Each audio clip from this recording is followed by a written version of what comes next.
बिस्मिल्लाहिर्रहमानिर्रहीम, अस्सलाम वालेकुम। मैं हूं सैबी काज़मी। आप देख रहे हैं फेसबुक और यूट्यूब। 18 नवंबर सोमवार का दूसरा वीलॉग आपके सामने।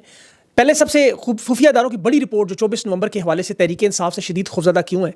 अडयाला जैसे खान का क़यादत के नाम दो टोक पैगाम भी आ गया, गलती की गुंजाइश नहीं होगी। बुश बीबी भी इस वक्त जो है वो हुकूमत को तिगनी का नाच नचा रही हैं, मजबूर हो गए हैं। दोबारा किरदार कुशी की मुहिम, गिरफ्तारी की कोशिश में भी नाकाम हुए। और नून लीग और फौज के दरमियान एक दफ़ा फिर जो इख्तलाफात शुरू हो गए, खुफिया इदारे मुतहरक हो चुके। और इस वक्त जो दफ़ा 144 कंटेनर 400 के करीब कंपनी की तैयारियाँ क्या हैं, और उन्होंने अपने लोग भी छोड़ दिए, तलाल चौधरी माफ़ कीजिएगा और फैसल वाडा समेत ओन चौधरी। दूसरी तरीके इंसाफ की तैयारियों में भी एक नया ट्विस्ट आया है। पिंडी इस्लामाबाद के इर्द गिर्द बहुत से लोग पहुंच के मज़ीद सरप्राइज़ के आ रहे हैं। परवेज़ इलाही की एंट्री भी हो रही है। इस्लामाबाद जो 6 जजेस का ख़त था उनमें से कल एक जज का बड़ा अहम खिताब भी है। और कोट लखपत जेल में ट्रायल में फ़र्द जुर्म भी हुई। और दफ्तर ख़ारजा ने अमरीकी कांग्रेस में इमरान से मिन्नत तरला शुरू कर दिया, वजारतें शुरू कर दी, माफ़ियाँ तलाफ़ियाँ शुरू कर दी और कह रहे हैं खबरें सच नहीं हैं। बहरहाल तहरीक इंसाफ की कॉल में इस वक्त 5 दिन रह गए। तफसील से बात करते हैं। ये तारीख का सबसे बड़ा एहतजाज जो खान की कॉल पर है, जिसमें पाकिस्तान में दुनिया भर से होना है। इस पर एक बड़ी रिपोर्ट जो पाकिस्तान के खुफिया इदारों में, जिसमें इंटेलिजेंस की रिपोर्ट आपको पता है हर महीने में 2 दफ़ा होती है, जुम्मे के दिन आमतौर पर। इसमें इंटेलिजेंस के इदारे हैं, MI है, ISI है, स्पेशल ब्रांच है, रेंजर्स की रिपोर्ट होती है, इंटेलिजेंस के FIA के इदारे भी होते हैं, छोटे छोटे मजीद इदारे भी हैं, बाज़ों का स्पेशल सर्विसेज की भी हो जाती है उसमें रिपोर्ट। अब ये सब रिपोर्ट एक मुरतब करते हैं ये ख़ास तौर पर 5 बड़े इदारे जो है वो मुल्क में जो सूरत हाल चल रही हो, अवाम क्या सोच रही है, मामलात किस तरफ जाएंगे, सिक्योरिटी के ज़ाहिर मामलात भी होते हैं। 24 नवंबर के एहतजाज का मामला इस वक्त सबसे बड़ा मामला है। अक्सर औक़ात ये जलसों में अवाम में घुल मिलकर इनके लोग अवामी राय का जायज़ा लेते हैं, फिर उसकी बुनियाद पर एक पूरी रिपोर्ट तरतीब दी जाती है। ये रिपोर्ट जमा करवाते हैं तमाम इदारों की तरफ से। अब ये जो रिपोर्ट आई इसमें वाज़ेह तौर पर कहा गया कि ग्राउंड में इस वक्त सिर्फ एक ही नाम चल रहा है पाकिस्तान, वो है इमरान खान। ये बात बिल्कुल सबने तस्लीम की कि अवाम खान से जुड़ी हुई है, खान को रिहा देखना चाहती है, मैंडेट वापस चाहती है, इन चोरों लटेरों डाकुओं की हुकूमत से निजात हासिल करना चाहती है। महंगाई से भी लोग तंग हैं, मईशत पर बिल्कुल मुतमईन नहीं है और इमरान खान के मुतालबात पर पाकिस्तान की कौम उसके साथ खड़ी है। अब इन लोगों से एक बड़ा अहम सवाल ये भी था कि अवाम क्या घरों से निकलेगी 24 नवंबर पर। तो इनके पास जो इतलात मौसूल हुई वो बड़े पैमाने पर अवाम निकलने के तैयार है, बहुत बड़े पैमाने पर। इन्हें लगता है कि माफिया का जो कब्जा है, जिसमें अदलिया है, जजेस है, मीडिया है, सियासतदान है, सरकारी अफसरान है, सब के सब जो हुकूमत ही सिर्फ करने के ख्वाब देख रहे हैं, क्योंकि इन्हें नज़र आ रहा है कि इस्टेब्लिशमेंट से जान छुड़ाना चाहते हैं। अब इदारे खुद तस्लीम कर रहे हैं कि कौम 24 नवंबर को बहुत बड़ा सरप्राइज़ दे सकती है। ये इनकी रिसर्च है। अब ये एक और सवाल भी था कि क्या लोगों के अंदर खौफ मौजूद है, क्या लोग अभी डरे। उस पर जो उनका जवाब है कि अक्सरियत अब इनके खौफ से निकल चुकी है, लोग आदी हो चुके हैं और 24 नवंबर को इमरान खान की रिहाई का दिन देख रहे हैं लोग ये मौका अब ज़ाया करने पर तैयार नहीं है। पाकिस्तान की कौम, अवाम, ख़ास तौर पर नौजवान तबका। अच्छा, इस बात की दलील और एक सबूत मुझे भी नज़र भी आया है। वो छोटा सा बच्चा 12 साल का शायान, अभी उसे गिरफ्तार किया गया था, पाकिस्तान में हथकड़ियाँ लगाई, जुल्म सितम हुआ। देखे वो जूं ही रिहा हुआ, पंफलेट उठा के इमरान खान के बांटने फिर निकला है। ये एक नहीं, इस तरह के हज़ारों नौजवान फस्ताई से लोग नहीं डरे। पंजाब और इस्लामाबाद के गुल्लू भट्टों से अब लोगों का डर खत्म हो गया। एहतशाम अब्बासी की खबर थी कि इस्लामाबाद पुलिस ने 40,000 शेल मंगवा ली हैं, गोलियाँ मंगवा ली हैं, रबड़ की और छर्रे मंगवा ली हैं। तशद्दुद का फैसला कर रहे हैं। मेरे ख्याल में गजनवी, अब्दाली और हतफ मिसाइल भी लेकर मैदान में आए तो लोग अब नहीं डरेंगे, क्योंकि लोग बिल्कुल तंग पड़ चुके हैं। इस्लामाबाद को ये किले में तब्दील कर दें, मोटरवे बंद कर दें, 400 कंटेनर लगा दें। दफ़ा 144 इन्होंने देखें लगाई 2 महीने के लिए जलसे जुलूस रोकने के लिए कि स्पीकर पर पाबंदी है, म्यूज़िक पर भी पाबंदी, हर चीज़ पर पाबंदी। लेकिन ये पाबंदियाँ ही तो आवाम के लिए इस वक्त आज़ादी इज़हार राय में रुकावट है। पानी के बहाव को जिस तरह नहीं रोका जा सकता, अब ये मामला उस तरह बन चुका है। इस्लामाबाद के इर्द गिर्द और पिंडी के इर्द गिर्द जो कस्बे और गाँव हैं, वहाँ बड़ी तादाद में लोग पहुँचना शुरू हो गए।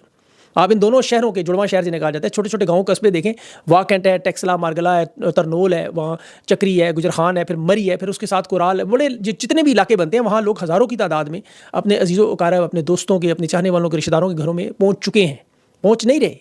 ये मैं आपको बता रहा हूँ। अब KP से 1.5-2 लाख लोग इस्लामाबाद में दाखिल हुए तो ये लोग अचानक निकल आएंगे और आप कहेंगे कहाँ से निकले इतने लोग। अब MNAs MPs को जो टारगेट मिला हुआ है, अभी मेरी कुछ मेंबरान असेंबली से बात हुई, उन्होंने कहा जी हमसे पहले आवाम पहुँचने पर तैयार है। रेडी वाले आके हमसे पूछने कब जाना है, कब निकलना है। अब ये 300-500 बंदा इकट्ठा करना जो 1.5-2 लाख बन जाएगा, बाकी इन 500 लोगों की गाड़ियों का इंतजाम भी कोई इतना बड़ा मसला नहीं है। और यकीन करें नौजवान अपने मोटरसाइकिलों पर पहले से तैयार है निकलने के लिए। हर टिकट होल्डर के जिम्मे 3-3 हज़ार लोग लाने। लेकिन असल जो मामला है, जैसे मिसाल के तौर पर इस्लामाबाद के 3 हल्के में 3 टिकट होल्डर हैं, ये 10,000 लोग भी ले आए तो यकीन करें जो 50-50 हज़ार की लीड से जीते हुए वोट बैंक तो उनके पास मौजूद है, तो इस पूरे मरहले में बड़ा अहम किरदार होगा। असल जो इससे भी बड़ी चीज़ होगी वो यूनियन काउंसिल्स होंगी। ये जो बल्दियाती इंतखाबात में आपको पता है काउंसलर या गली मोहल्ले के लेवल पर, ग्रास रूट लेवल पर लोगों को लाना, ये तहरीक इंसाफ का टारगेट पिंडी इस्लामाबाद में बड़ा अहम है। और टोटल टारगेट इनका 5 लाख का है। बाकी बलोचिस्तान से, आज़ाद कश्मीर से या कराची से आ जाते हैं लोग, तो ये इनके लिए एक बोनस होगा। कश्मीर के लोग तो आपको पता है तहरीकें चलाने के, बलोच लोग पहले से तैयार हैं। सदाम तरीन आपने देखा पिछले धरने में भी वो बड़ा तगड़ा रोल आखिरी लम्हे तक किरदार अदा करता रहा। अभी कश्मीर से भी सरदार अब्दुल क़य्यूम नियाज़ी हैं, वहाँ से बड़ा माहौल बनाया हुआ। 3 दिन से मुसलसल वर्कर कन्वेंशन चल रहे हैं। वो ज़िशान हैदर नौजवान वो जो गिरफ्तार हुआ तो वो भी डीचो के वो भी मुतहरक हैं, और भी उनके सारे लोग काम कर रहे हैं, मामला इनके चल रहे हैं। एहतजाज के बारे में अब बहुत सी चीज़ें ऐसी हैं जो कबल उस वक्त आपके सामने रखना मुनासिब नहीं है, इसलिए मैं कोशिश करता हूँ कि ज़्यादा बड़े तरीके से बात करूँ।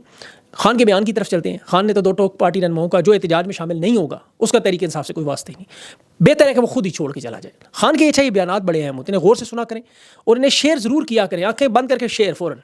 खान पर चूंकि मीडिया की सेंसरशिप की पाबंदी है, ये खान का बयान नशर नहीं करते। खान ने जो कहा ना कि चैलेंज एक्सेप्ट कर लिया है, तहरीक इंसाफ हर मुश्किल के लिए तैयार है। और जो अक्सर जो बड़ी बात आप सुनते हैं कि पंजाब पुलिस से इमरान खान ने भी कहा कि पूछते क्यों मारते हो लोगों को, पंजाब हुकूमत से पूछे क्यों मारते हो इन बेगुनाहों को, वो कहते हैं फ़ौज कहती है। इमरान खान ने कहा ये कौमी इदारा है, किसी शख्स की पार्टी नहीं है, कौमी सलामती के इदारे को आप तो वो बर्बाद करें, बदनाम करें, लोगों के अंदर नफरत पैदा करें। इन लोगों ने तो भाग जाना है, लेकिन ये कौम ये इधर ही है। खान ने कौम को भी कहा कि आप लोग पहले छोटे गुलाम थे, अब मुकम्मल गुलाम बन चुके हैं। वोट आपने दिया, नुमाइंदे आपके नहीं आए, वहाँ चोर डाकू बैठ के आके अपनी आज़ादी का फैसला करें खुद। इन्होंने सब कुछ तबाह कर दिया, मीडिया, अदलिया, और अब अवाम जो है वो अपने मुस्तकबिल के लिए निकल के ये सारे मामला ठीक करेगी। देखिए इमरान खान को आज भी अपने वर्कर्स की फिक्र है। वो आज भी कह रहा है मुझे मिलिट्री कोर्ट या अदालतों से कोई परवाह नहीं। और जो नौजवान वहाँ मौजूद हैं इनकी हिरासत में, 3 नौजवानों ने खुदकशी की कोशिश भी की, उन्हें बाद में दीगर कैदियों से अलग कर दिया गया। इमरान खान को उनकी फिक्र है। और इमरान खान की जो इंसाफ है वो अदालतों से तो होगा नहीं। आपको पता है वहाँ तो इमरान खान के बकौल एक कर्नल और एक मेजर अदालतों में मुदाखलत करते हैं। जो पंजाब पुलिस से जिस तरह पूछते हैं वो कहते हैं जी हम इनकी बात मानते हैं। तो ये सारा मामला तो वही लोग कर रहे हैं जो अभी भी आपके सामने VPN का मामला आप देख लें। और वहाँ कौन बैठे हैं VPN 1 दिसंबर को जो कह रहे हैं कि हम वहाँ से तेज़ी लाएंगे, आप देखें वहाँ कौन बैठे, पाकिस्तान टेलीकम्युनिकेशन अथॉरिटी के चेयरमैन, वो retired major general Hafeezur Rahman साहब हैं। अब वो कह रहे हैं जी कि VPN के बगैर इन्फॉर्मेशन टेक्नोलॉजी इंडस्ट्री नहीं चल सकती तो ना चले। IT का अगर बिजनेस जिसने करना है और वो चाहता है बिजनेस डिस्टर्ब ना हो तो वो VPN रजिस्टर्ड कराए, जो नहीं कराएंगे वो फारिग। और खुद मान भी रहे हैं कि फ्रीलांसर सालाना $40 करोड़ का नुकसान होगा, लेकिन ठीक है होने दो। 30 नवंबर की डेडलाइन है, पहले से उन्होंने कहा बंद कर देना। अब मैंने ये सारी तहकीक की कि ये फार्मूला लाए कहाँ से, इन्होंने किया क्या, ये चीन से लाए। वहाँ VPN पे बड़ा सा कंट्रोल है, रजिस्ट्रेशन की जाती है। वहाँ भी फायरवॉल आप सुनते थे, इंटरनेट सेंसरशिप वहाँ सबसे ज़्यादा है। अब फायरवॉल को जो अबूर करता है VPN, वहाँ चीन में वजारत सनत इंफॉर्मेशन टेक्नोलॉजी जो है उन्होंने भी इसी तरह के ही मंसूबे बनाए जो पाकिस्तान में बने हैं। वहाँ भी पहले लाइसेंस लेना पड़ता है। मैंने आज वो बड़ी देर बात की चीनी वालों ने।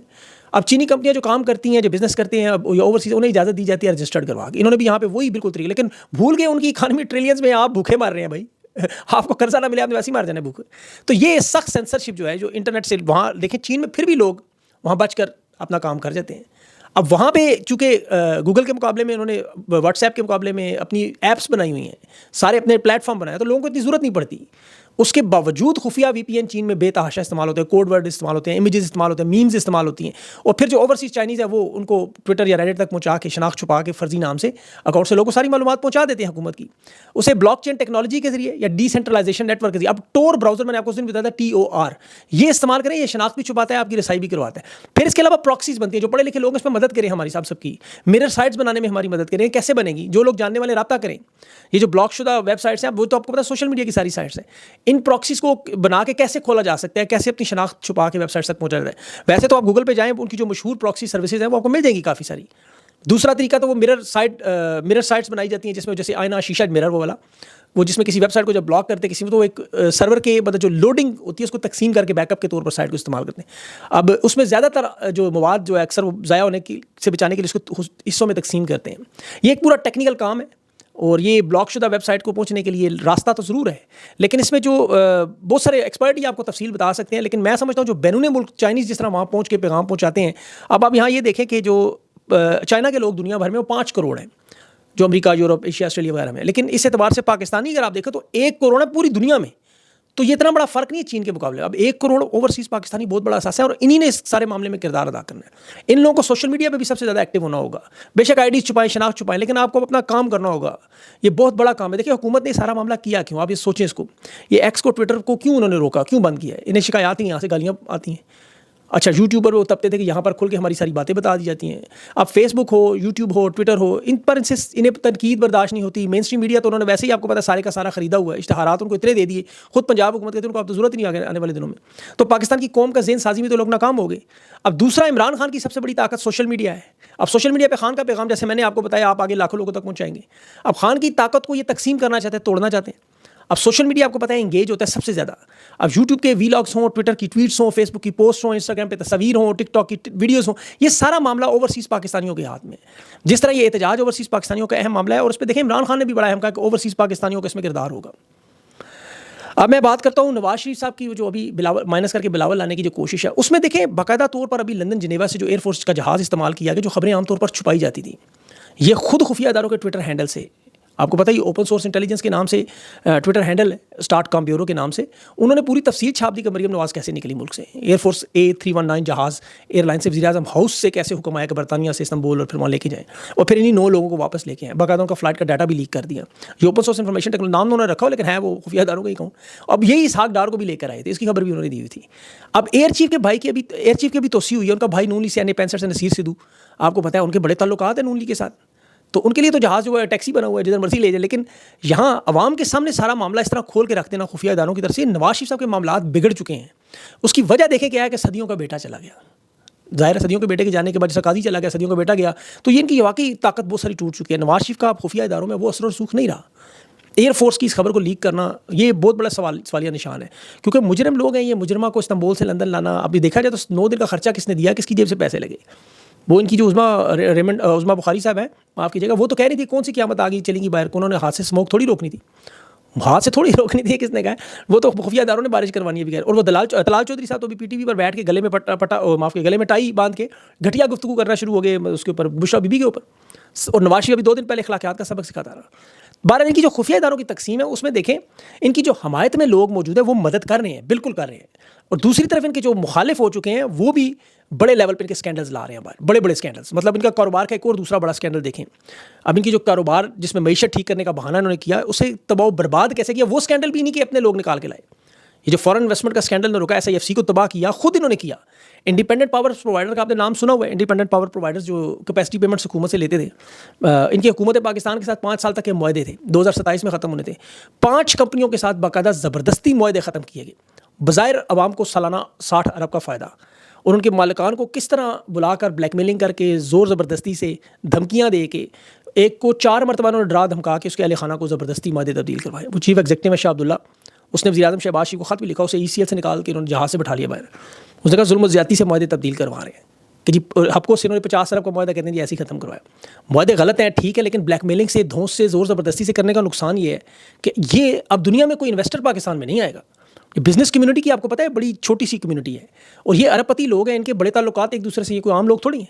इनके 2 मिनट में सारी बात, और ये इनके मुखलिस तो है नहीं, ये कैपेसिटी पेमेंट और पाकिस्तान के लोगों के साथ ये सिर्फ कंपनियों पर हाथ सीधा कर रहे थे। वरना सबसे पहले शरीफ खानदान के चिन्योट वाले पावर प्लांट पर हाथ डालते, जिससे सिर्फ 3 महीने में 63 करोड़ की कैपेसिटी पेमेंट, 3 महीने में।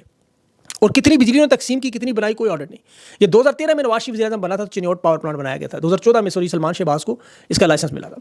अब इन्होंने रमज़ान शुगर मिल को बिजली के नाम पे बनाया हुआ था, वारदात के यहाँ से हमने दे रहे, फिर इसके शहबाज शरीफ के, उसके हमजा शहबाज के डेयरी फार्म्स थे, प्लांट्स थे, इनके अपने मलिक प्रोडक्ट्स थे, इनके रमज़ान शुगर मिल थी। तो इन चीज़ों को इन्होंने कहा कि हम इस प्लांट से सप्लाई करेंगे, वहाँ से भी माल कमाना है, यहाँ से भी कमाना है। तो इन लोगों को कुछ नहीं कहा गया, जबकि इन लोग जो दूसरे लोग थे उन सारों को रगड़ दिया। ये पूरी लिस्ट है, उसमें जहांगीर तरीन, बहुत सारे और भी लोग हैं, लेकिन इन लोगों को कुछ नहीं कहा।